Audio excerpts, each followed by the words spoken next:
ఇలా కనీస మౌలిక వసతులు కల్పిస్తామని ఎమ్మెల్యే మల్రెడ్డి రంగారెడ్డి అన్నారు. ఇబ్రహీంపట్నం మున్సిపాలిటీ పరిధిలోని జిల్లా పరిషత్తు బాలికల ఉన్నత పాఠశాలలో విద్యాశాఖ ఆధ్వర్యంలో నిర్వహించిన ప్రజాపాలన విజయోత్సవ కార్యక్రమానికి ముఖ్య అతిథిగా పాల్గొన్నారు. అనంతరం విద్యార్థులకు వ్యాసరచన పోటీలు ప్రారంభించి అందులో గెలుపొందిన విద్యార్థులకు ఎమ్మెల్యే బహుమతులు ప్రదానం చేశారు. తెలంగాణ రాష్ట్రంలో కాంగ్రెస్ ప్రభుత్వం ఏర్పడిన తరువాత ముఖ్యమంత్రి రేవంత్ రెడ్డి పాలనలో రాష్ట్రం అన్ని రంగాల్లో అభివృద్ధిని కనపరుస్తూ ముందుకు కొనసాగుతుందని ఎమ్మెల్యే తెలిపారు.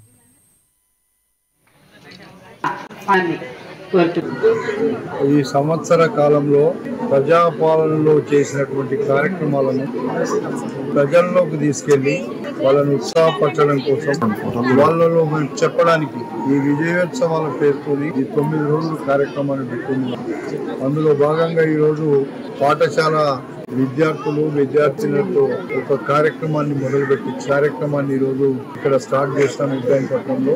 ఏది ఏమైనా గడిచిన 10 సంవత్సరాలు చెయ్యని పనుల కంటే ఎక్కువ మేము చేస్తూనే వాళ్ళు చేసిన 7 లక్షల కోట్ల రూపాయల అప్పులకు మిత్తిలు వడ్డీలు కడుతూనే మేము చెప్పినటువంటి పథకాలను అమలు చేసే కార్యక్రమంలో భాగంగా ఇంకా కొన్ని మేము చేయాల్సి ఉంది. అవి కూడా ఒకవైపు రైతులకు చేసినాం, ఒకవైపు మహిళలకు చేసినాం, మరొక వైపు ఉచిత కరెంటు చేసినాం. చాలా కార్యక్రమాలు చేసినాం.